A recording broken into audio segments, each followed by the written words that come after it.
एखादी अतिशय मौल्यवान वस्तू हरवली की आपल्या मनात जी धडधड निर्माण होते ना, ती खरंच खूप अस्वस्थ करणारी असते.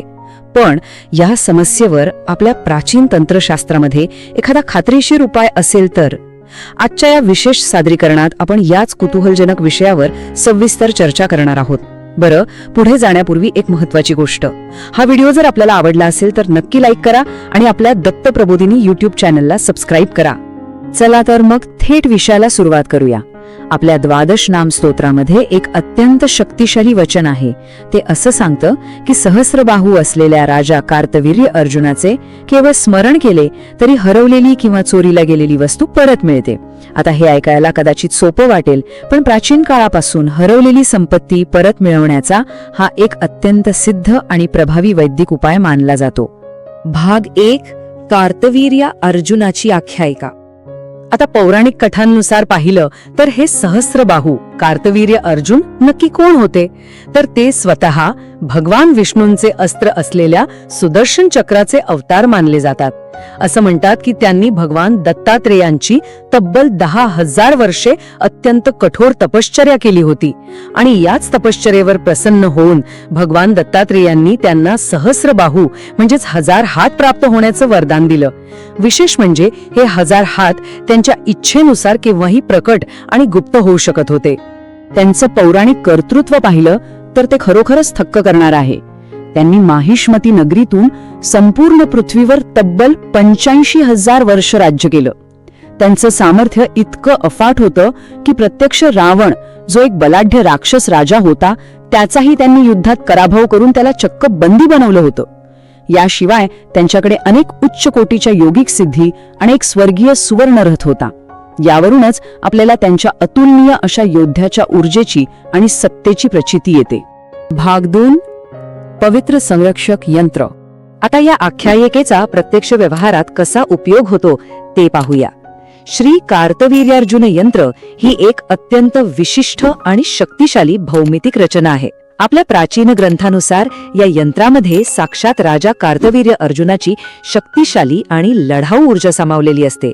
या ऊर्जेचा मुख्य उद्देश म्हणजे आपल्या जीवनातील अचानक आलेले अडथळे दूर करणे, नकारात्मकतापासून रक्षण मिळवणे आणि सर्वात महत्त्वाचं म्हणजे आपल्या संपत्तीचं रक्षण करणे.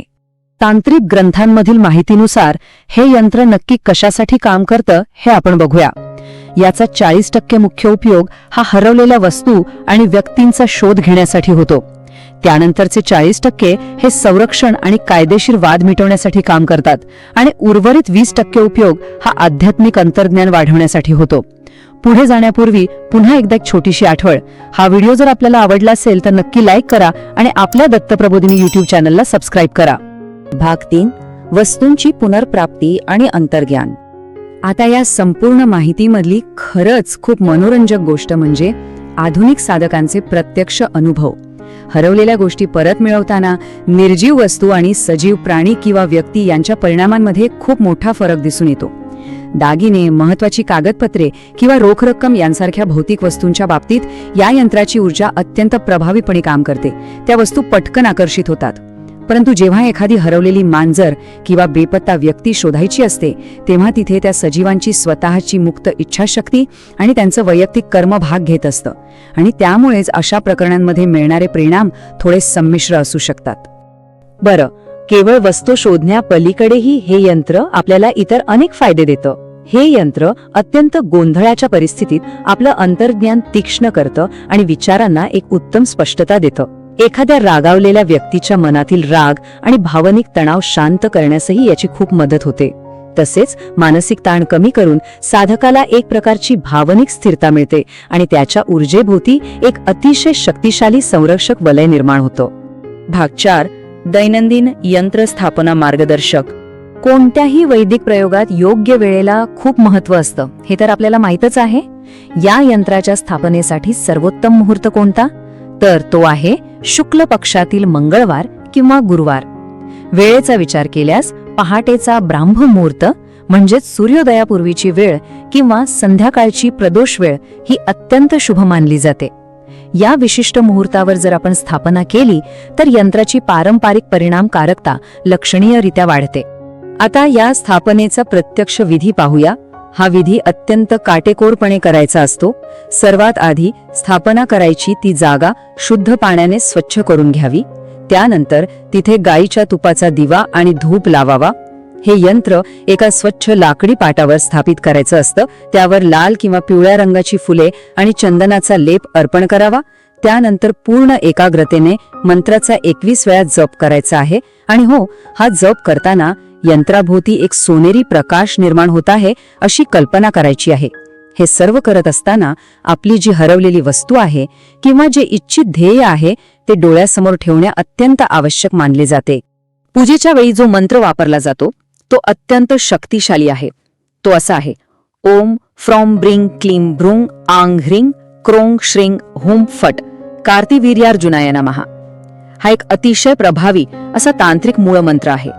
आपण लक्ष दिलं तर समजेल की यामध्ये असलेले विशिष्ट बीजमंत्र, जसं की संरक्षणासाठी फ्रॉंग, आकर्षणासाठी क्लिंग आणि संपत्तीसाठी श्रिंग, हे सर्व मिळून या एका मंत्राला खरोखरच एक अद्वितीय अशी ऊर्जा प्राप्त करून देतात. आणि हे अगदी उत्कृष्टपणे दर्शवतं की वेगवेगळ्या हेतूंसाठी यज्ञ किंवा हवन करताना कोणती विशिष्ट सामग्री वापरावी लागते. जर चोरीला गेलेली संपत्ती परत मिळवायची असेल तर हवनात जव वापरले जातात. चोराचा शोध लावण्यासाठी धान किंवा साळी वापरली जाते. एखादी बेपत्ता व्यक्ती असेल तर तिला परत बोलावण्यासाठी लाल कमळाची फुले आणि लोणी, तर कायदेशीर वाद सोडवण्यासाठी गुगुळ हवनामध्ये अर्पण केला जातो. हे अगदी अचूक आणि विशिष्ट आहे. भाग 5. साधनेचे नियम. आता वळूया या साधनेच्या नियमांकडे, जे पाळणं अत्यंत आवश्यक आहे. यंत्र नेहमी स्वच्छ आणि सुरक्षित ठेवणं अनिवार्य आहे. अस्वच्छ हातांनी त्याला कधीही स्पर्श करू नये. उत्तम परिणामांसाठी दररोज नियमितपणे मंत्राचा जप करणं गरजेचं आहे. यंत्राच्या आजूबाजूला कोणतेही नकारात्मक बोलणे तसेच मद्यपान किंवा धूम्रपान करणे पूर्णपणे टाळावे. आणि या सर्वांत महत्त्वाचे म्हणजे साधकाचे विचार नेहमी सकारात्मक असावेत आणि हेतू अतिशय शुद्ध असावा. कारण साधना करताना संयम आणि शांत मन असणे हीच या प्रयोगाची खरी गुरुकिल्ली मानली जाते.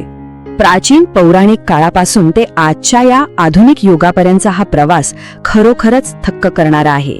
एक प्राचीन संरक्षण कवच ते आजच्या काळातील एक व्यावहारिक साधना, ही खऱ्या अर्थाने आध्यात्मिक तंत्रज्ञानाची एक अखंड परंपरा आहे.